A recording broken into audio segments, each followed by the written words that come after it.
All right, Paul. N1OG, Paul. Uh, how are you doing? Doing all right. How are you doing? Doing good. We just finished up our meeting, and again, we're back into the live stream, and you are going to tell us about your wonderful skydiving ham radio adventures, also known as Parachute Mobile. And I am really excited to see this. All right. Well, I will try to make the presentation as brief as possible, I think you're so that we double can speaking, by the way. I'm hearing double an speak. echo. I don't know. I don't know who it's from, but I hear a very distinct echo. I don't know if that's just me. Is anybody else hearing it? Nope, not now. Just go fuck myself. All right, No, I'll be just back. Trevor. All right. Is the echo still there? Okay. So whoever muted is good. Thank you. All right. For those that don't know, I'm Paul, call sign N1OG, and I have been skydiving for about a year and a half now, and for almost the last year, I have been doing what is known as Parachute Mobile. Um, so I'm going to kind of give you an overview of what Parachute Mobile is, how I got into it, and why I do what I do. Um, so to start, how I got into it, Carlos K9OL was to me the pioneer of Parachute Mobile. In May of 2024, he was a guest on the Live Free and Ham podcast, where I told him that I had a bit of a boy crush on him. It's quite amazing to see the combination of skydiving and amateur radio. Um, I told him numerous times during that live stream that someday I wanted to do what he did, and he told me, he said, "Well, stop saying someday and just do it." So I used that as my motivation, and I scheduled my first tandem skydive for October of that year. I got to finally do my first tandem October 17th of 24, and I was hooked. It's it is the one and only time since I came home from deployment that my mind is absolutely clear, and I am 100% in the present moment.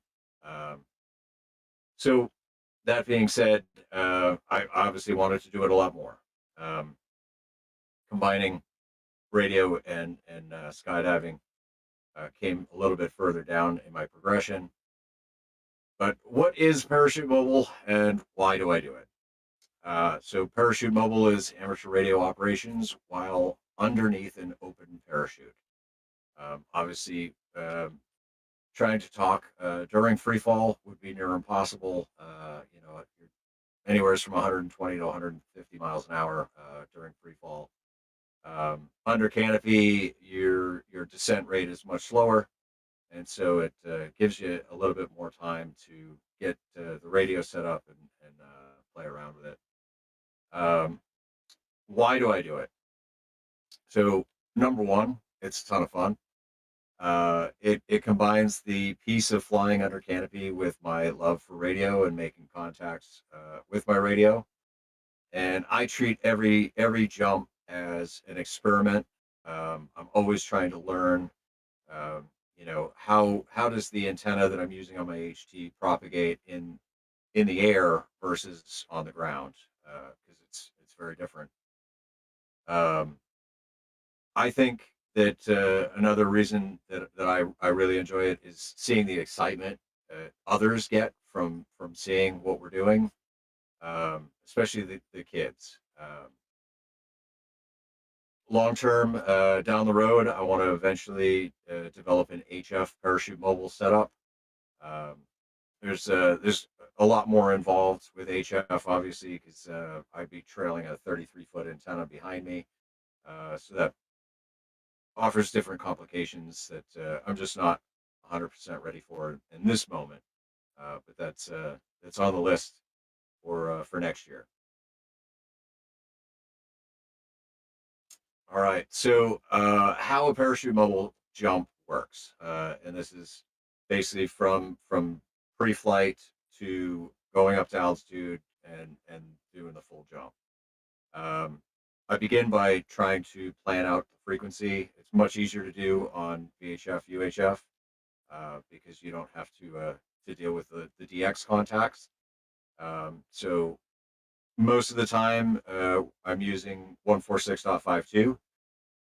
For the Hamfests, typically we're on 146.45. Just so that it's different from the calling frequency. We let the kids know on the ground ahead of time. Make sure your HTs are on 146.45. Um, then obviously there's all the weather factors and everything, the winds to contend with. You know, but as long as everything is good weather-wise, go to the drop zone and get in the plane and ride up to altitude. Um, Before you exit the aircraft, you want to make sure that you're exactly where you're supposed to. So if you've seen any of my parachute mobile jumps, you will notice that before exiting, there is a portion where I'm literally sticking my head out the door, looking down under the aircraft, uh, making sure that I'm in the exact spot that I need to be, so that I'm exiting in an appropriate spot. Um, Once I jump out, the goal is to deploy my parachute within 5 seconds. Now, from exit to opening, I typically lose about 1,000 feet of altitude. So if I get out of the aircraft at 13,000, I'm under an open canopy by 12. Um, that gives me until 3,000 feet AGL, above ground level, to work contacts on my radio. I call out CQ parachute mobile, currently under canopy at whatever altitude I'm at. CQ parachute mobile, whatever my altitude is. Um, that's when I start trying to make as many contacts as I can. The 3,000 foot cutoff is that's a safety aspect, and that's something that Carlos and I worked out together. That just in case anything was to go wrong with my parachute system, I have the ability in the altitude to cut away and deploy my reserve, so that at least, if nothing else, I'm getting back down to the ground safely. Um, if everything is good, then I'm going to kill some time from 3,000 to 1,000 in preparing for my landing pattern, and then I'm just going to land normally. And so there's a nice picture of me under canopy there, and so everything is very simple. Under canopy, I will abbreviate call signs. Everybody is a 5.9, no matter how I hear you, because it's easier and faster that way. Obviously, in in contrast to a Parks in the Air activation, I've got a very limited time window, and so I will record the radio audio, so I can go back, and any call signs that I missed the prefix of, I can log them afterwards. But yeah, everything is abbreviated for time's sake. So equipment, what do I use? Um, my first parachute mobile jump was in Huntsville last year, and I used a Baofeng UV5X3 with a signal stick, and I had a full face helmet headset. It was really nice, except the radio didn't work very well. Um, I couldn't hear anybody very well. Nobody could really hear me very well. Once I got close to about 3,000 feet, then people started to be able to hear me. It was super frustrating. So the next day, also at Huntsville last year, I changed the radio and I used my Yaesu FT3D. The radio worked much better, but the headset that I was using was really bulky under the helmet, and it was incredibly uncomfortable. So I then tried to figure out better headsets to use. I tried a Bluetooth Sena headset that I had in my motorcycle helmet, which happened to link up with the FT3D. But I found out during a test in Florida that the radio does not record the Bluetooth audio, and so that wasn't going to work. Um, in preparation for Dayton this year, I really started going through my gear and trying to figure out what the best options would be. I happened to pick up an ID51A at Orlando Hamcation um, this year, and so I wanted to use that radio. Um, so I purchased the Heil headset for that radio just to make things a little bit simpler. I switched from a full face helmet to a skateboard helmet, which I notched out to fit the headset in better. This so far has been the best setup. The PTT button is built into the headset wire, and so if you had the opportunity to watch my jump from Dayton, there was many people that were saying that my audio was much better than Carlos's. So I 100% attribute that to just having a better headset. All right. Question, Safety, Paul. I touched on. Yeah, go ahead. On your audio, the link that I posted in the chat was from Dayton this year, where I was recording y'all as you were coming down. What mic was Carlos using? Because he was really hard to copy. So Carlos has he's got a different headset. I'm not sure exactly which one. I think it's a Heil, um, but he's only got one earpiece and a different connector type. It's not a direct to radio. So yeah, I'll check with him though and see. I'm pretty sure that his headset is a Heil, but I'll ask him about the connector.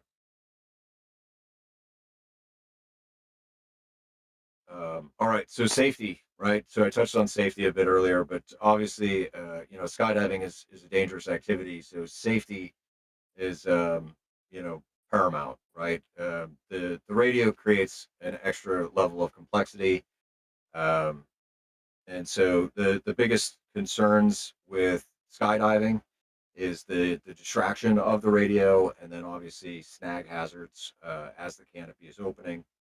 Um, so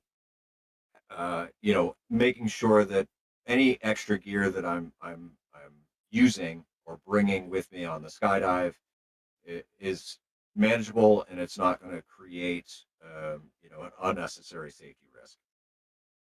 Um, First and foremost, the skydive is the number one priority. Radio is secondary to the skydive because obviously I want to get back to the ground safely so that I can do it again if something was to go wrong.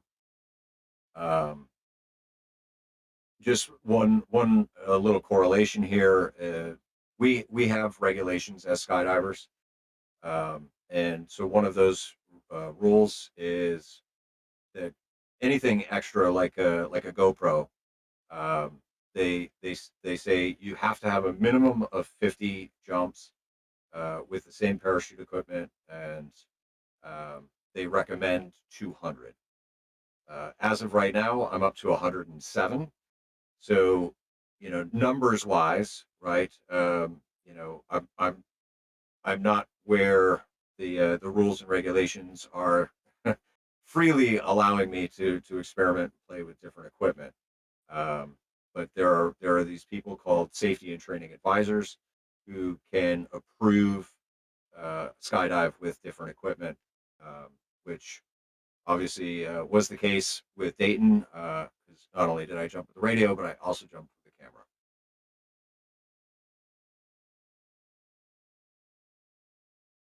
So let's talk about Hamvention because Hamvention was the most successful parachute mobile activation to date. Um, there was definitely issues, but I addressed those issues right away.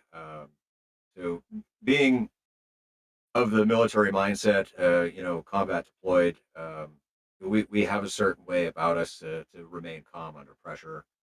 Um, so when I exited the aircraft, you can see me hanging from the strut there. Um, I had a very poor body position. on my exit, and so my legs were too straight. And as I uh, deployed my pilot chute to put my canopy over my head, the bridle went between my legs, um, which is a very bad situation. Um, I stayed calm and I untangled myself. The canopy opened and it had several twists, which, normally twists are no big deal, but having the camera on top of my helmet, posed, potential problems. Um, but I stayed calm. I assessed the situation. I corrected it, and I lost minimal altitude in that situation. So yeah. So one thing is, just know that like this isn't something that anybody could just jump into and do. Like you got to have a little bit of calm under pressure, and you got to be able to have a really good understanding of the skydive and the skydiving equipment. So that way, should something go wrong, you know how to address it in a calm, rational manner.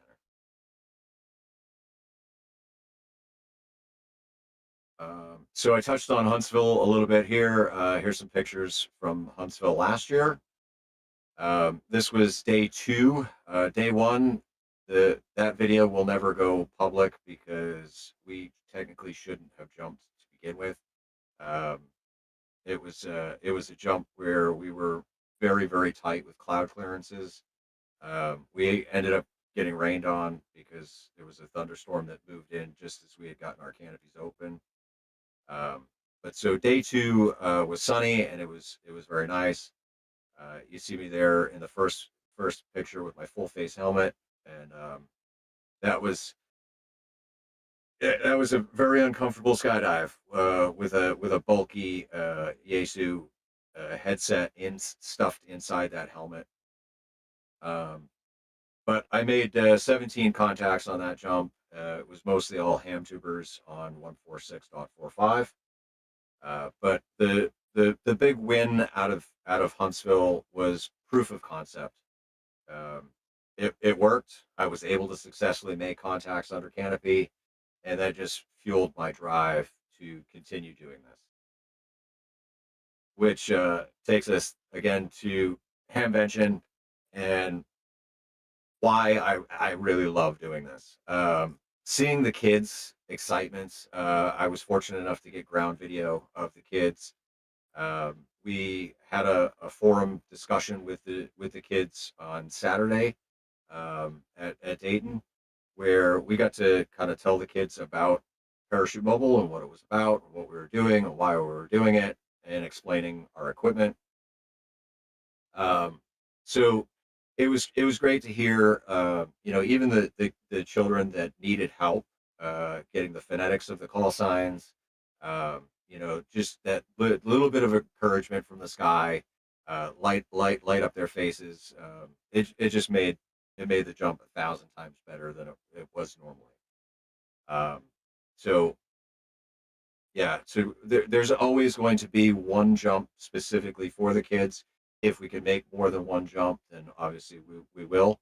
But there will always be one jump specifically for the kids, and that is both at Huntsville and Dayton.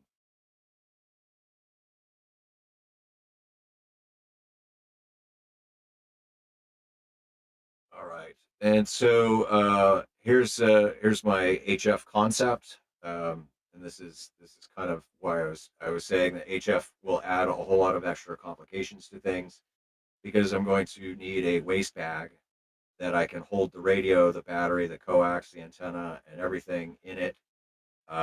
It's going to add a little bit more weight and potential snag risks. Um, the antenna is most likely going to be a Reliance Bug Out Mini, with a 33 whatever foot wire trailing behind. Um, Being under canopy, you want to take a minimal amount of extra gear with you. So I want to make sure that the antenna is 100% resonant. Obviously, putting the antenna in free space is going to change how it performs. So it's gonna take me a little bit of testing to figure out exactly what the antenna length needs to be for that to work without needing a tuner. Carlos has already proved the concept that a 7300 is not too big to jump with. I think I'll try and run my 891 initially, just as it's a little bit smaller and a little bit more compact. But the reward of doing an HF jump is one, the experimentation and the learning aspects of it, understanding the propagation and getting a lot further distance. So it'd be really cool if I could get some DX under canopy.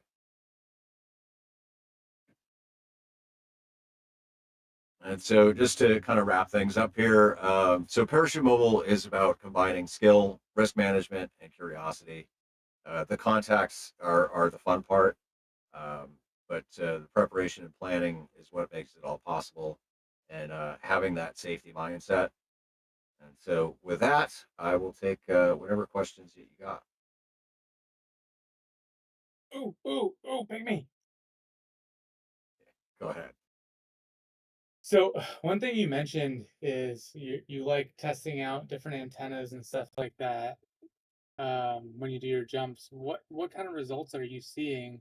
And the reason I asked that particularly is uh, I originally had a signal stick antenna, but when it was exposed to the extreme cold, it would like fall down. I don't know if you've ever had that experience or seen that. So I thought it was interesting that you said that, but what kind of different things did you see with antennas or any of the stuff that you're trying or using? Yeah, well, so you had actually mentioned CB2M, right?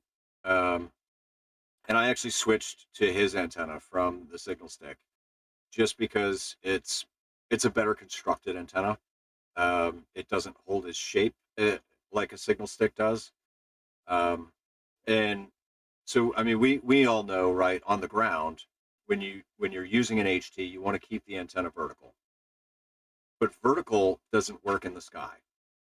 And so you actually want the antenna to be horizontal. And if it's horizontal and it's got a big whoopty to it, you're losing some of the propagation that is coming off the antenna, or some of the RF coming off the antenna. With the stiffer CB2M antenna, it works a lot better to where I can rotate the radio in my cargo pocket.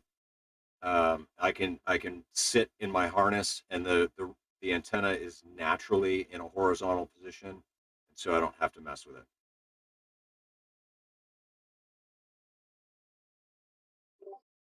That's pretty awesome.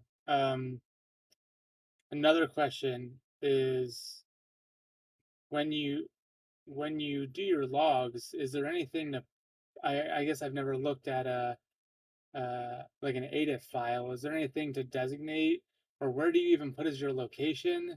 Like, how does the logging process work? So when I do the log, I put the grid square for the drop zone. A lot of times, the drop zone is very close to the Hamfest. Like for Huntsville, we jump out of Skydive, Alabama, um, but it's a different grid square than the Hamfest. For Dayton, we jump at Skydive Cincinnati. Um, again, it's a different grid square. So I use that grid square, and then basically I use the time code from when we exit, right? That first contact is made, and because you've got some flexibility in logging the time to get the confirmed QSOs. Um, I'll just go through and I'll put the first 3 or 4 contacts on the first minute, and then I'll continue with the second minute with the next 4, and so on. And that usually gets it close enough that if somebody was to log the parachute mobile contact on QRZ, that they'll get the confirmation when I upload mine.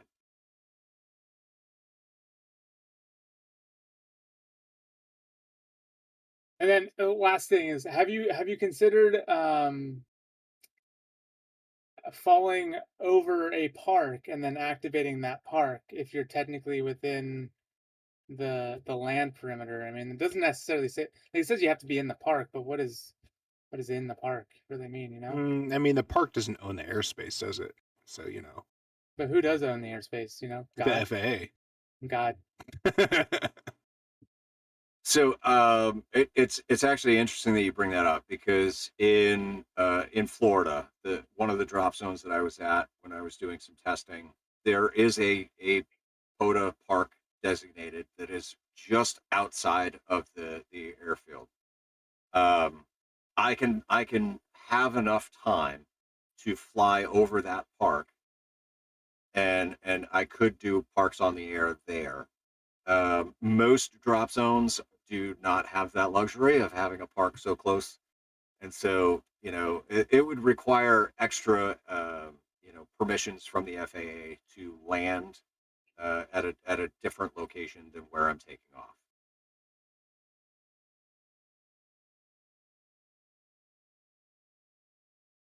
Yeah, you could do it. No, it's awesome, Paul. And I'll say this is like it's been awesome watching you on the journey, learning something new, and you how long ago did you start this? Maybe a year and a half, maybe 2 years now. Yeah. Well, Huntsville will be a year. Yeah. It's awesome seeing how you've just learned so much about it, and it's constantly something that you're learning about and changing up. And I'm sure there's a lot of there's still things you have yet to learn and try and push the envelope on. So, uh, yeah, Aaron's got a question. Paul, how do the other skydivers react to this mixing of hobbies? Like, are they like, okay, you're a nerd, now you're a super nerd? Like, do they ask questions, or are they concerned about it? At certain drop zones, there's definitely a lot of concern, because, like I said, I don't have the jump numbers that people are looking for, and so if they're not familiar with me and the fact that I've already done this numerous times, like I kind of have an understanding of what I'm doing and how to do it safely. Once I can explain to whoever's in charge of safety at that drop zone, usually they're kind of okay with it. I'll tell you, in Florida, it took me 3 months to convince them to allow me to do a parachute mobile jump. That jump, all I wanted to do was test, could I reach my all-star node from the air? And so they all looked at me kind of funny. They had a whole bunch of questions about it ahead of time. I explained all the safety of it. I explained how it all works. And then when I landed after that jump, I had 10 times more questions, because they wanted to know, when did I unstow my toggles, and how did I know, where to keep my parachute so that I wasn't gonna, drift off from the landing zone, and they wanted to know how far away I was making contacts, and so it is interesting to explain to people, that, hey, a 5 watt HT on the ground would give you like 2 to 5 miles based on line of sight, but from 12,000 feet, I get like 100-mile radius. And that's I don't know, that's pretty spectacular for a 5 watt HT. So have you bridged into the thought of exactly how far you can go, and are you going to get someone else to do skydive or parachute mobile significantly further from you and see if you could talk on the way down? Oh yeah, you could get hella far if you had two people. Yeah. It'd be quite the coordination to be able to, like, we both need to be able to jump at the same time, but line of sight at 13,000 feet would be huge. Yeah, and that's something that I guess I'll have to ask Carlos to do some experimentation with me, where maybe I'll go down to uh, Skydive Chicago, which is an hour south. It's I don't it's close to 70 some odd miles. And see if we can't time it so that we're both in the air at the same time. Of course, that requires the drop zone to also want to coordinate, and drop zones aren't always as easy to play along, if you will, right? Because they've got a business to run. They want to just crank out tandems and get people up and down as fast as possible. And I get between 12 and 15 minutes of hang time under canopy. So it's something definitely worth looking into, but it's going to be a logistical nightmare initially. 15 minutes is not a whole lot of time when you're talking about airplanes. For a busy drop zone, it is. Oh yeah. One thing I was I meant that in the way of like it's not a lot of time. Like it'd be a struggle getting 2 different locations coordinated to be able to jump within just that 15-minute window. Oh yes. One thing I was gonna say is I feel like there might be some better antenna options other than, because 33 feet that's a hell of an antenna. I mean, so like when you're that high, you don't maybe necessarily need the most efficient antenna.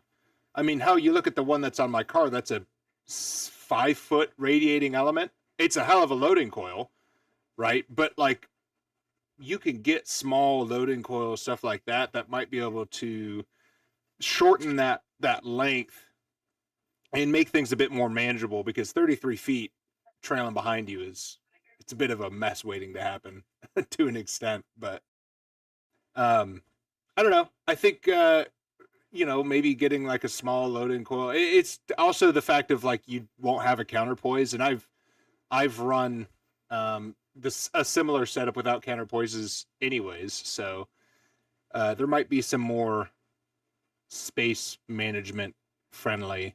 Well, when you say options. trailing behind you, what do you mean? So all right, so to do HF, right? Like Yeah, that was all in regards to this HF. Yeah. yeah, the simplest, right, is an end fed half wave, because you can uncoil it on the winder, but because you have forward movement, it's not just hanging down underneath you like a vertical. It's actually trailing behind in a horizontal pattern. Yeah, I'm thinking about the guys that fly in with American flags hanging below them. What, you can just weight it down, and if that's the case, you can get a full 135 feet. Okay, all right. I mean, why not? What's Well- below you? Well, what I'm getting at is like he's not having to contend with anything on the ground, so I think you could sacrifice some landing. efficiency. Oh yeah, that's the thing. It's like then you're landing, and then there might be other people, and 165 or whatever you just said feet of cable could be. Even like imagine trying to uncoil that as well, like would be a pain in the ass. But if you can get away with a significantly shorter line. Hell, even my man pack, it's essentially an end fed going to, because it's a 9-to-1 with just a hard whip antenna as the radiating element, and that's only 7 feet. And I'm able to get 20. I'm able to get 20 meters. So Bet you can get a ham stick that's even tighter. I mean, yeah, well, I said mine's hard, but you could just get a 7 to 8 foot wire going into a 9 to whatever you can get it to tune at. I don't know what the tuning capability of the 891 is, but I mean, I'm sure you might be able to borrow yeah, exactly. Oh, okay, so exactly. I don't know, a G90. Someone send one to you. They're small, compact, pretty energy efficient, will tune literally anything. So, I mean, I will say this. I 100% will experiment with any type of setup that people come up with. mhm. Like I mean, if you want to send me a G90 to play with, like Yeah. I'll need some type of chest rig or belly bag to carry it. Yeah. So, well, the thing is because the G90 has that removable head, that means you could have that removed from where you're like on your chest or something, and just have that head unit. But it gives you that a bit of flexibility. Like you said, it's going to take some time to be able to tune that wire to figure out what the actual length needs to be resonant. Whereas, okay, well, the G90 will tune quite literally anything. That gives you some room to play with, even if that antenna is not quite where you want it, until you get it. Like now, this is a tuned antenna. Now I can use an 891 that doesn't have a tuner, but now I've got 100 watts to play with. You're gonna get the age-old question of efficiency versus, you know what I mean? Like, because you're above the air, Yeah. so how short can you go versus how much power you're putting in? What are you actually getting out of it? Yeah. Because you can have, he could have a 33-foot antenna and 5 watts, and it'd be just as good as 100 watts and a compromised antenna. Well, yeah, but I've gotten contacts all the way to Barcelona on my fucking G90 on my. I know. That's right, and we're getting, but that's what I and like you it can get a hole in depends. one. That doesn't make you All a of good it. Well, golfer. I get it all What's the time. really bizarre is the fact you get no bitches. Yeah. That's it. Just That because was- you can. Yes, I understand. Like it all depends. Everything, it depends. Honestly, at that point, you can just put a paperclip on it and tune it. I'm just saying. You could put a 2-meter whip on it. You can put the same thing on it. There are some compromises that might make it, because doing 120 jumps to tune this antenna, unless you happen to get it right the first time. I mean, those of us who have done our own antennas, it can be fucking tedious to get it right where we want it, and you don't get the ease of use of like, oh, that's not tuned. Let me just go walk outside and take it down and put it back. No, I've got to get on a plane, get back up there, and then drop again and see if it's tuned or not. Yeah, Or I you mean, have- or there's there is the possibility of while I'm in the air, just take a one jump specifically to tune the antenna. Yeah. Pull it in and adjust it. Fold some back. Okay. Yeah. Right. I think initially I'm gonna try and start with like maybe one that's tuned on the ground for 10 meters, and see if I can't use that on like 10 and 20. See how it performs, see what the SWR looks like in the air. Because yeah, I mean, like you're in free space, so there's no ground, there's no ground plane, there's nothing.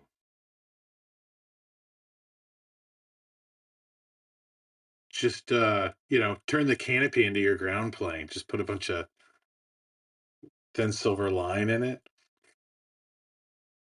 Turn the canopy into a phased array radar. Faraday cloths sewn in. That kind of stuff has to go to a master rigger. Oh yeah. Yeah.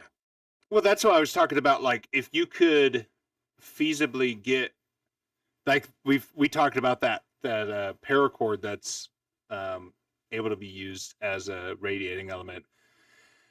Depending on that, really gets into the safety thing. But even if you could just have that go, yeah, there you go. Stuff like that. I have the paracord wire. Yeah. Imagine if you could, have one of the cords, depending on the tensile strength. I don't know what the strength between actual cord going to a parachute is, compared to with that stuff. But if you could get the okay of replacing that, then you could just have that, or having it somehow tied in with it. I don't know. I don't know the in and outs of that, but that would get you your vertical instead of horizontal. But then you're not having to trail stuff. You can just kind of hook up.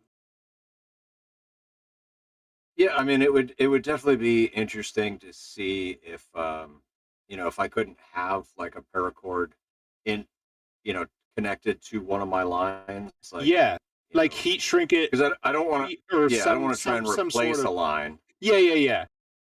But because that would work is this a planning session or is this a? Oh, what else we got to fucking do? I think, that would be, if you I mean, horizontal isn't bad either. There's nothing wrong with it, but then you're not having to deal with a wire. You can just kind of have it tied in some way that isn't going to actually affect the deployment of the parachute. But it also means that you're just, pull the parachute and then hook a coax in, and then you're good. Or whatever, however you end up doing it. This is all spitballing. There's 1,000 ways to skin it, but Yeah, well, I mean, that's to me, like, that's the funnest part is the the innovation. experimentation of it all, right? Like, what is going to work in free space and what is not going to work in free space. Yeah. We don't know until we try it. While also not affecting safety, because all for naught if you end up fucking dying. Yeah, that would not be good. I want to be able to go up and try it again.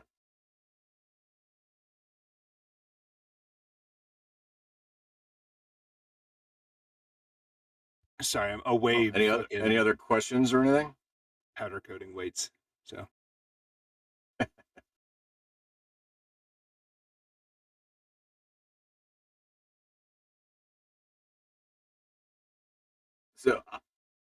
so I haven't, but Carlos has. He actually he lost his whole belly bag on exit, and yeah, he had his 705, his ID51, his cell phone, and his Meshtastic devices in the bag, and it fell to the ground from 14,000 feet, landed on somebody's roof, and the only thing that was damaged was his phone. The radios just had a minor scuff on the corner of his ID51, and that was it. So yeah, he's got the one and only drop tested ICOM radio.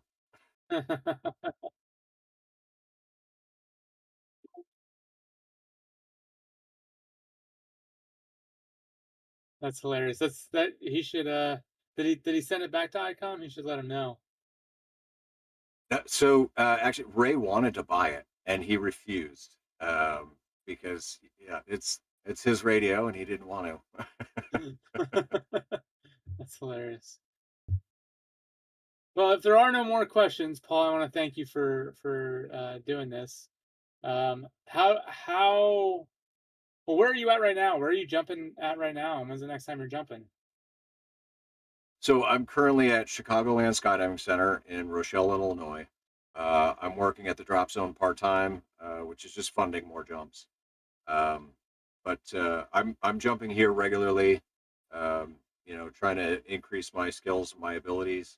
I just took a coach course, which is the first of the instructor ratings. So once I pass my my evaluation skydives for that, then I'll get my coach rating and I'll be able to actually start teaching the newer jumpers. But the next big parachute mobile is going to be Huntsville. I plan to do a few here in preparation for Huntsville, just to test my gear and things. But yeah, Huntsville is going to be the next big one. Oh yeah, that's gonna be fun. I'm gonna have to. It's a shame I can't be down there for it, but I'm sure you said what's the frequency you guys usually on 146.55 for those jumps? 146.45. 45. Okay. Well, I'll make sure that Steven listens in while he's down there with his scooter brigade. It can be the Sky Force, the airborne versus the tankers, the scooter brigade versus the jumpy boys, in the battle to the death. Steven probably hates me right now. But no, sweet Paul, awesome. Thank you so much. I really appreciate you hopping on, and you're amazing in every single way. Well, thanks for asking me to do this. And the presentation was great too. All right, I'm gonna end the recording on this one. Thank you, Paul.